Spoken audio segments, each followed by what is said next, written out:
All right, Coach, so Albuquerque this past weekend, just talk about what kind of track that they have out there and some of your expectations going in. Yeah, so they have a 200-meter banked track. It's one of the fastest tracks in the country, I feel like. It's essentially a track that they put into their convention center that's elevated, so it's very, very springy, very fast. And then it's got banked turns, which allows for those turns to be a little bit more gradual, a little easier on the body, especially for our taller folks. So we went down there with just a handful of people to try to hit some more national qualifying marks. We came away with four new provisional qualifying marks, and a couple of which we think will hold up. So, yeah. You talk about Brianna Hemming. I know she qualified the previous week at Maas, if I remember you correctly. And maybe you can just give the audience like provisional, automatic qualifying, and what that means. Yeah. So the way it works is you have to hit a provisional time to get on the national list, and then they take anywhere from the top 17 to the top 20 or 21 to the national championships. And then if you hit an automatic time, no matter what, you go to the national championship, you hit that time. So she hit a provisional time last week in the 800 meters. And then we were trying her marquee distance, the mile, this weekend, and she hit the provisional mark in that as well. Both of those times we're going to have to improve just a little bit, we think, in order to get her qualified. I think she's in the top 15 right now in both, but we'll have to run just a slightly faster in the next couple weeks to get her there. You know, so the majority of the people we have qualified right now are on that provisional list. And she's, like I said, she's there in 2 events right now, and will be in 3 within the next couple weeks, because we're going to enter in the DMR. So Ryan also, I know previous week he ran in the 800, and in this week did a couple seconds better than his time in the previous week. Yeah, so he and Michael Warburton, those 2 guys have been hitting some awesome training sessions. And you know, we hadn't quite hit the times in races yet, and I just told them, be confident, stay confident, go out there and race, you know, aggressively. And that's what they did. It was essentially the 2 of them in the same heat, racing side by side, and they went 1-2 in their heat, battling kind of back and forth, and that's what you need. You need teammates out there pushing each other. And really, they just needed a big confidence boost that they could get out aggressively and finish strong and hit that qualifying mark they wanted to. For Ryan, man, that's a 3.5-second personal best outright time. Michael, that's a personal best for him indoors. So for those 2 guys, I think the sky's the limit with those guys still. They've still got a lot left in the tank.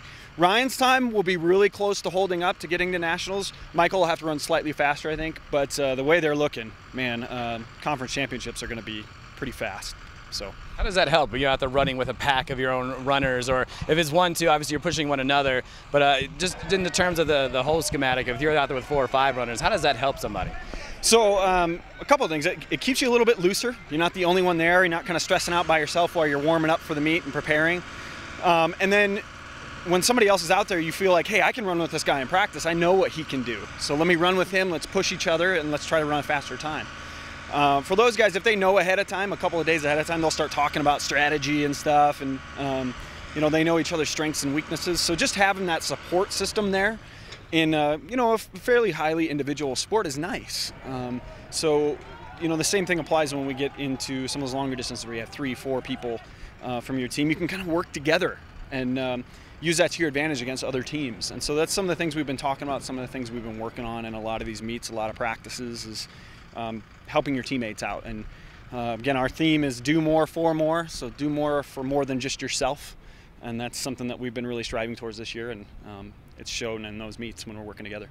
Is there anything else in this race? I know you don't have another meet until a couple weeks from now, when you, I think, get back to Golden once again. So in that 2 weeks, what are you guys striving for? And if there's anything else from the previous meet, go ahead. Yeah, so this week it's really getting a big training block that's going to be pretty serious. You know, I was at sprints practice this morning, and they hit a pretty hard one. You know, people kind of sort of passing out on the ground after an exhausting workout, and that's what we expect this week, is heavy training volume since we don't have a meet this weekend. And then next weekend, you know, we'll probably rest a few people still and get them prepared for conference, and then if we've got a few that we think can hit some national marks, we may hop them in there and race them. But we're getting into the championship portion of our season, so you know, cards are all on the table now. It's time to start getting after it. You know, I'm seeing some great things. Tomorrow we'll have a pretty stringent workout for the middle distance and distance runners, and it's exciting. This is a great time of year for us. You know, this is something we gear up for in our sport. The other competitions are really to gear us up and get us ready for this championship season. Conference championship in our conference is always a dogfight. We arguably have the strongest conference in track and field in Division II. Several ranked national teams, and so yeah, we're excited for it. Getting ready for the next few weeks.